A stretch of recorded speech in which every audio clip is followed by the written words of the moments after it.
Hello students, आज हम पढ़ रहे हैं the comet part 1 from your book it's so happened. This is your chapter number 9 and chapter number 10 is also the comet part 2. So let's start the comet part 1.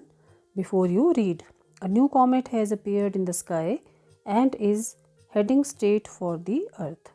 एक नया comet होता है धूमकेतु और पुच्छल तारा जो कि आसमान में नज़र आना शुरू हुआ है. अपीयर्ड मीन्स प्रकट होना, and is heading straight for the earth, और जो सीधा धरती की ओर बढ़ रहा है. A head on collision which is nearly unavoidable will mean the end of life on this planet. Head on collision मतलब सिर के बल जो आ रहा है और वो धरती से टकराएगा, जो कि लगभग अनअवॉइडेबल, जिसे आप घटने से रोक नहीं सकते, मतलब कि उसका टकराना निश्चित है. और उसका मतलब ये होगा कि इस प्लैनेट पर, कौन से प्लैनेट पर, धरती पर जीवन का अंत हो जाएगा अगर वो धूमकेतु जो है वो धरती से टकराता है. Scientists and religious leaders react to this situation in 2 different veg.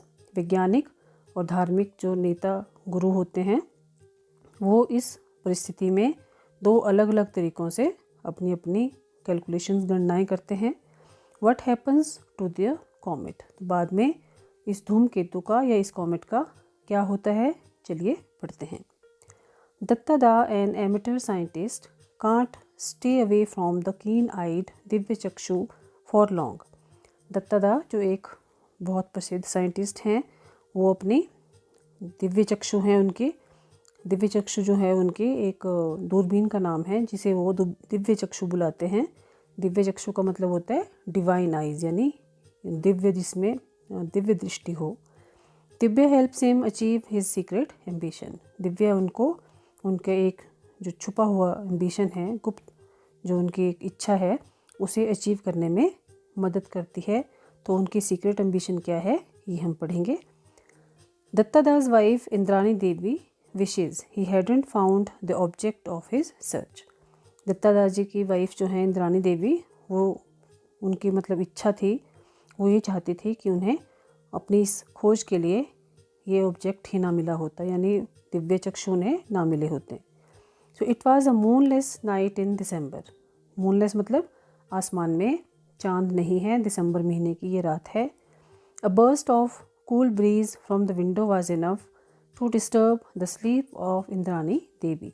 खिड़की से आती हुई ठंडी हवा का झोंका काफ़ी था, पर्याप्त था इंद्रानी देवी की नींद को ख़राब करने के लिए. Half awake she felt for the adjoining pillow although she knew the answer. Half awake मतलब आधी नींद में उन्होंने अपने साथ वाला जो पिलो था, सिरहाना जिसे बोलते हैं, उस पर हाथ फिराकर मतलब देखा, हालांकि वो जानती थी कि जवाब क्या होगा, यानी कि वो अपने हस्बैंड को देखना चाह रही थी कि क्या वो सोए हैं या नहीं, और वो जानती थी कि वो इस वक्त कहाँ होंगे. दत्ता दा वाज नॉट देयर, तो दत्ता दा वहाँ नहीं थे.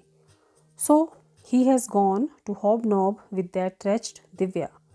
Eight least he might have bothered to close the door.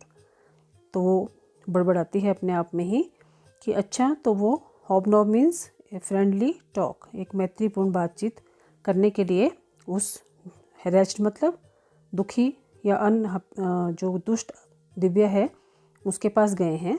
कम से कम उन्हें दरवाज़ा तो बंद कर देना चाहिए था.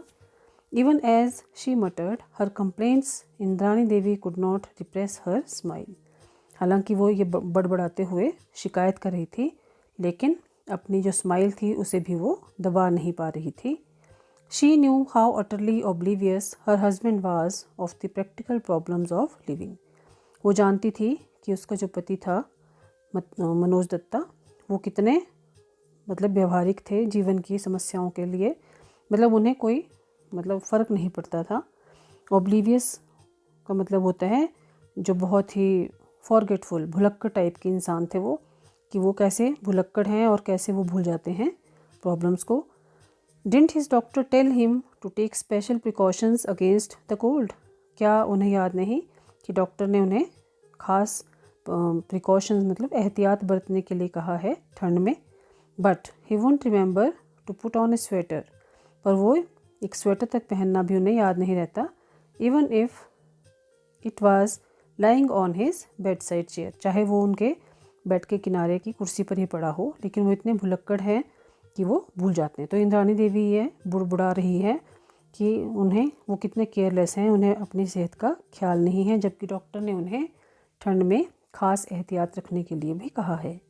How could he when Divya had put her spell on him, मतलब वो याद भी कैसे रख सकते हैं जब दिव्या ने उन पर अपना काला जादू फैला रखा हो। तो बच्चों, आपको लग रहा होगा कि दिव्या जो है कोई स्त्री है, लेकिन वो स्त्री नहीं है। चलिए पढ़ते हैं कि दिव्या क्या है। She picked up the white woolen pullover, wrapped herself in a shawl, and made her way to the roof to break up his tête-à-tête with Divya. तो उसने वाइट ऊन का जो पुलोवर मतलब स्वेटर था वो उठाया, वो अपने हस्बैंड के लिए, अपने आप को रैप्ड हरसेल्फ इन ए शॉल में लपेटा और छत की ओर चल पड़ी, ताकि अपने पति और दिव्या की जो टैट मतलब प्राइवेट जो मीटिंग थी, गुप्त मिलन, उसमें वो जाकर व्यवधान डाल दे या उन्हें मतलब डिस्टर्ब कर सके। She found them both huddled together eye to eye, उसने देखा कि वो दोनों एक दूसरे की आंखों में खोए हुए थे। At least Datta da was looking into Divya's eyes, कम से कम दत्ता दा जो थे वो तो दिव्या की आंखों में ही देख रहे थे।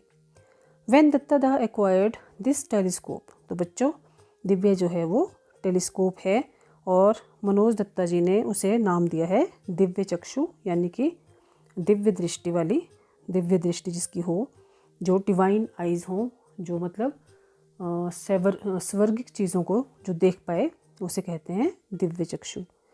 व्हेन दत्ता दा acquired this telescope he was so thrilled that he called it Divya चक्षु डिवाइन आई।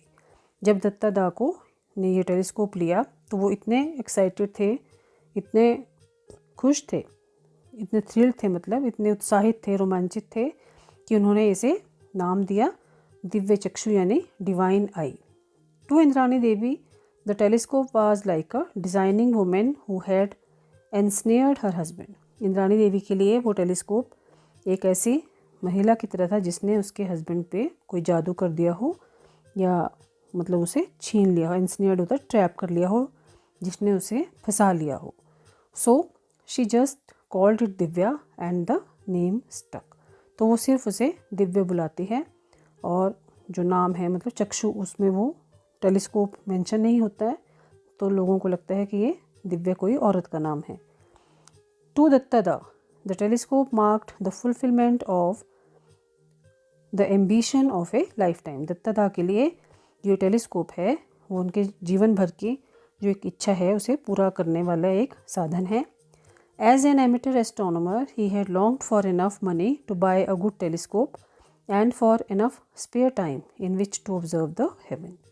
जब वो मतलब एक एस्ट्रोनॉमर थे तो वो चाहते थे कि उनके पास इतना पैसा हो कि वो एक अच्छा टेलीस्कोप खरीद सकें और उनके पास इतना टाइम हो कि वो ऊपर आसमान में घटने वाली घटनाओं को ऑब्जर्व कर सकें, उन्हें देख सकें, उन पर नज़र रख सकें। He got them both when he retired with ample money, और वो दोनों चीज़ें उन्हें कब मिली? जब वो रिटायर हुए और रिटायरमेंट के बाद उन्हें काफ़ी पैसा मिला। The telescope was fully duly installed and long were the dark nights that Datta da spent in star gazing. जो टेलीस्कोप था वो अच्छी तरह से फिक्स किया गया, एक ऐसी जगह पर प्लेस्ड किया गया और उन्हें खूब रातें भी मिलती थी स्टार गेजिंग में, तारों को निहारने में। एटलीस्ट इंद्राणी देवी थॉट सो, कम से कम इंद्राणी देवी तो ऐसा ही सोचती थी।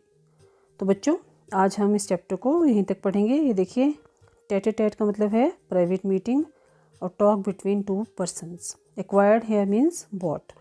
Astronomer a scholar of the science of the sun, moon, star, planets etcetera. Astronomer होते हैं जो सूर्य, चंद्रमा, सितारे, उपग्रहों की विज्ञान के विषय में जो महारत हासिल की होती है, जिन्होंने स्कॉलर होते हैं।